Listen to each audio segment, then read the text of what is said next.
Hello friends, welcome to your channel. In this video, we will cover Android activity lifecycle. Activity lifecycle has 6 core methods, and out of these 6 core methods, 3 methods are called when we start the activity, and the remaining 3 methods are called when we exit the activity. Out of these 6 methods, onCreate method is the first method of the lifecycle. Then there is onStart and onResume method. So when we start an activity, these 3 methods are called one after the other. First onCreate, then onStart, and then onResume method. When control comes to onResume method, user could start interacting with the UI. When the user start leaving the activity, then the first method that is called is onPause. If we are in the main activity and we are starting a new activity from the main activity, then in the main activity onPause method would be called.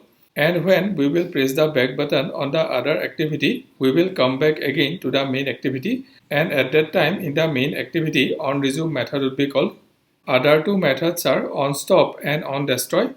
OnDestroy method is called when activity is finishing.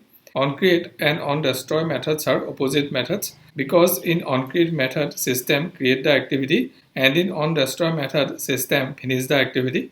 Similarly, onStart and onStop methods are opposite methods, and onResume and onPause methods are opposite methods. Opposite means if we start something inside onCreate method, then we should stop it inside onDestroy method.